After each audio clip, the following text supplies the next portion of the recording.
Lo que pensamos que es nuestra diferencia respecto a otros es la de tener presencia en todo proyecto en el que participamos de los capítulos de salud y sostenibilidad. Los separamos así, es decir, el debate sobre si debemos entroncar salud o no dentro de sostenibilidad.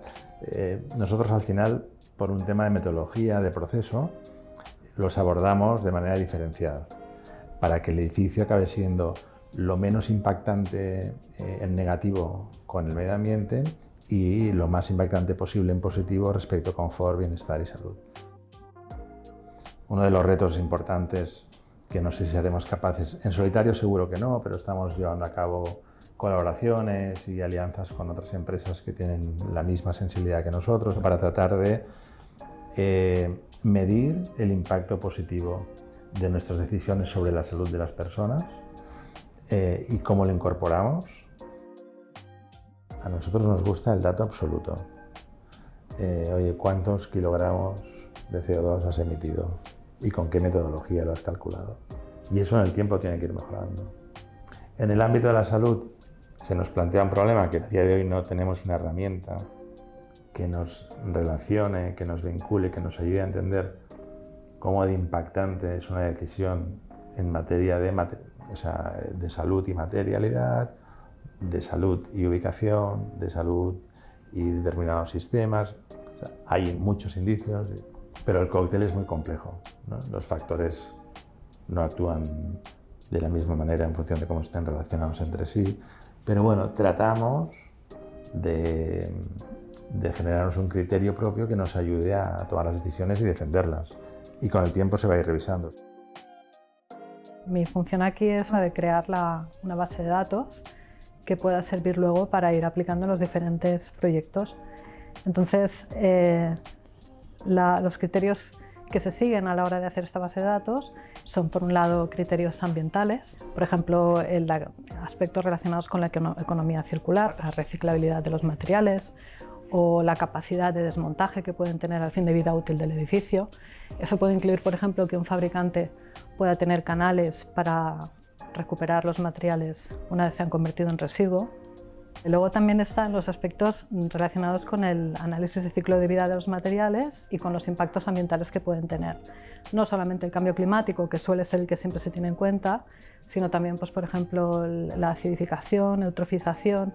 Son los criterios que están analizados cuando se hace una declaración ambiental de producto, que es una metodología que ya está establecida y que hay una serie de impactos que van más allá del cambio climático, ¿no? Entre ellos, pues, la energía incorporada, o cómo afectan a la capa de ozono, o cómo crean ozono troposférico que puede ser tóxico, ¿no? Entonces, a nivel de sostenibilidad ambiental, esto es lo que se tiene en cuenta. A nivel de salud, hay un gran cóctel de materiales, pero hay unos cuantos que están identificados como los más tóxicos, que se repiten, pues aparecen en pinturas, en plastificantes. Bueno, entonces se trata de ver qué productos no los tienen, ¿no? Sabiendo exactamente qué es lo que estás buscando, ¿no?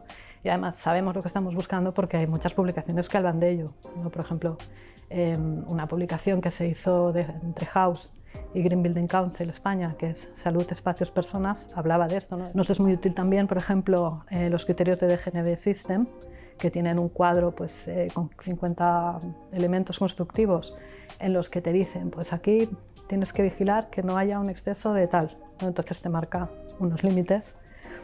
Entonces, claro, es una búsqueda muy dirigida, ¿no? No es una cosa aleatoria, ¿no? Entonces luego también hay el componente económico a la hora de buscar un producto, pues evidentemente el precio, pero también otras cosas que es coste de ciclo de vida. Entonces sería, pues, aspectos de la durabilidad, porque cuántas reposiciones vas a tener que hacer de un producto a lo largo de toda su vida, por ejemplo, ¿no? O temas de mantenimiento, o la garantía que te ofrece el fabricante, ¿no? Es una visión un poco holística de la sostenibilidad. Para nosotros el mayor desafío es la transparencia en los datos y en lo que se informa a cada uno de los clientes. Como sucede, por ejemplo, en la industria alimenticia, el marketing hace de las suyas. Por ejemplo, ¿no? Cuando estás cuidando de tu alimentación y de tu salud, pues intentas comer los alimentos más saludables, y un alimento que te diga 100% natural o sin azúcares añadidos, pues llama a tu emoción y por ese motivo, digamos, compras. Pues con los materiales de construcción sucede lo mismo. Entonces lo que intentamos, nos exigimos transparencia en los datos, en la selección de esos materiales. Y otra cosa que es importante considerar es que los materiales no tienen generalmente un impacto agudo, sino que realmente es acumulativo y se observan las consecuencias con el tiempo.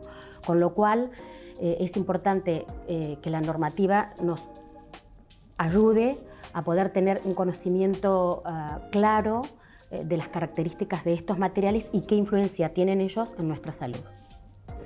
El Slow sí que es un equilibrio entre este edificio que tiene un carácter muy marcado arquitectónico, que gracias al trabajo de Bailo Ruiz, ¿no? Es de edificio de referencia de entrada en Sant Cugat. Hay una componente económica y luego está esa voluntad del promotor de que nos lanza el reto de decir, oye, ¿qué podemos hacer con este presupuesto para maximizar el confort ambiental de los espacios y minimizar el impacto ambiental?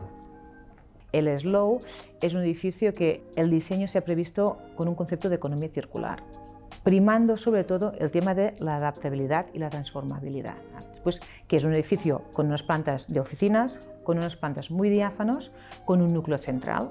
Pues tiene dos fachadas de un muro cortina de madera, en este caso, que es una gran apuesta del edificio, y otras fachadas más opacas. A partir de esta estrategia se han primado que toda la envolvente, aparte de la estructura, sea totalmente transformable y desmontable. Es decir, esta estrategia de desmontabilidad sostenible nos indica qué materiales a nivel de salud que tenemos que buscar.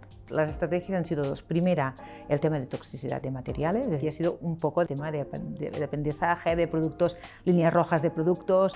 La verdad es que cuando trabajas con empresas serias se nota y tienes unos datos, una trazabilidad y bueno.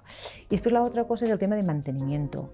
Es decir, al ser todo abierto, hemos trabajado en materiales que tuvieran muy poco mantenimiento y que el mantenimiento que tuvieran el día a día fuera poco tóxico. Es decir, agua y aspirador, para decirlo de alguna forma. Esto también ha sido un proceso interesante de ver cuáles eran los materiales que prescriben, más allá de la hora, ¿no? De, bueno, voy a colocar un material y me olvido, que sí, pero que no. Detrás de esto pues hay una metodología de análisis y evaluación, de traslación a proyecto y a futuro de monitorización, sensorización de que aquello que hemos propuesto sucede y que a lo largo de la vida del edificio somos capaces, a través de la observación, de seguir aprendiendo y de constatar pues, que las propuestas fueron acertadas o no. Esperemos que con el tiempo el consumidor final sea más demandante de este tipo de soluciones. Es un proceso lento, ¿no? Hay que divulgar, hay que generar casos de éxito para que la gente los pueda replicar. Bueno, la gotita se irá extendiendo poco a poco. Ser actor de cambio o transformador del sector, yo creo que es algo que no estamos haciendo lo suficiente. Es decir, todos aquellos que tenemos claro hacia dónde debemos ir, deberíamos también tratar de rodearnos o de colaborar con aquellos que tienen la misma intención.